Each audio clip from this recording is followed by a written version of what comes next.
2 weeks ago, I set off on a challenge to get this YouTube channel monetized within 90 days. I started this challenge with 559 out of my needed 1,000 subscribers and 329 out of my needed 4,000 watch hours. In the first week, I gained 41 subscribers and 26 watch hours. And this week, well, a lot happened this week, so let's bring you up to speed. But first, we need to talk. At the beginning of this challenge, I told you that I had a game plan. Here's a refresher. My game plan involved creating not one, not two, but 3 long-form videos per week for the next 3 months. So yes, I said that I was going to upload 3 videos per week. I committed to uploading 3 videos per week. But if we look at my videos, well, I only uploaded 2. Only 2 videos? How could I let this happen? How did it come to this? I wasn't overwhelmed. I didn't run out of time. It was intentional. You see, my weekly schedule looks like this. So after uploading last week's weekly update video on Wednesday, I started conducting research for my next growth video. My subject of interest was Mr. Beast, so I started poring over as many Mr. Beast interviews as I could possibly find. Through the process, I was learning a ton about YouTube. Lots of incredible pieces of advice surrounding hooks, titles, thumbnails, retention, you name it. But then I came across a particular clip. I'm going to play it for you, and we can talk after. The best way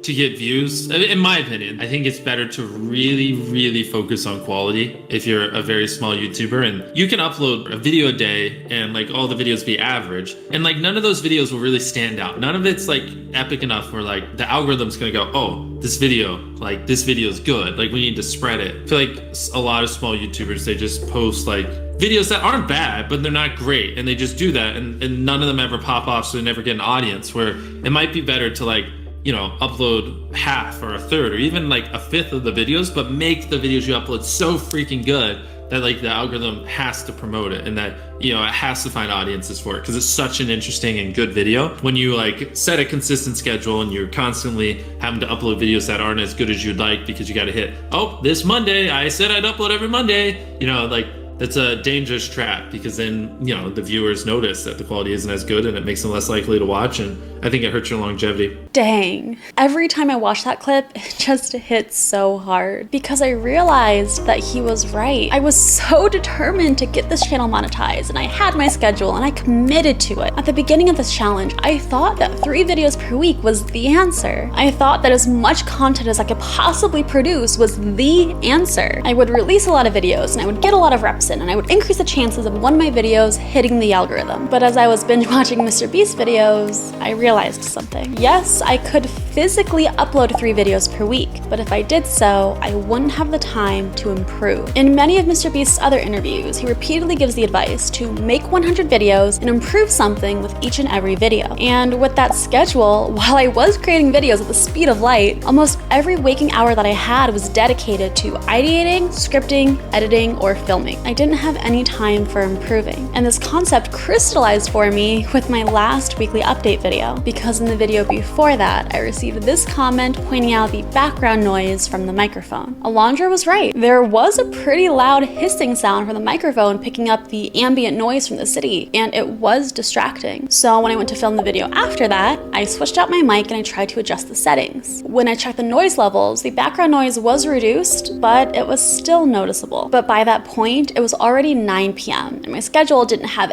any wiggle room. If I wanted to upload on time, I needed to film. So I filmed, and there was background noise. And on that video, I received this comment. Also, just to over-communicate and be super clear, no shade at all to these commenters. I absolutely love that people are comfortable enough to give me feedback, and I welcome and crave feedback with all of my heart. My frustration here is directed at myself and my own time constraints, not at any comment or viewer. Now that that's clear, back to the video. And so I started wondering, how many other things won't be improved because I don't have the time to do so? And how many things might I not even know that I need to fix because I don't have the time to critique my own videos? The answer seemed pretty clear. I needed to free up some time. I needed to give myself the space to devote time for improvements, whether that be fixing my audio or studying hooks or filming more B-roll or teaching myself a new editing software because I outgrew my current one. But although the answers seemed pretty clear, I I still had a lot of guilt. I had said that I was going to release 3 videos per week. I felt like by dropping down to 2, I was failing, like I was letting everyone down. But I reminded myself that ultimately the goal isn't to upload 3 videos per week. The goal is to get monetized within 90 days. And uploading 24 videos of increasing quality has a better chance of getting me monetized than uploading 36 videos with similar quality. All this to say that yes, I changed my schedule. Cutting out 1 video freed up 2 days per week. I'm devoting 1 of them to improving my YouTube videos and 1 of them to take off of YouTube and cook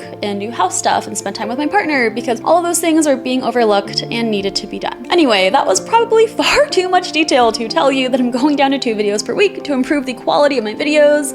But hey, I was feeling chatty. I will say though that the downside of focusing more on quality is that the stakes for every video feel a lot higher. Before, if a video flopped or didn't perform as well as I wanted it to, it was no big deal because I only spent 2 days on it and I was already working on the next one. But now I'm spending twice as much time and effort on each video. So if a video flops, it cuts much deeper and hurts so much more. It's just one of those things that comes with the territory of being a YouTuber, and I'll need to learn how to get through it.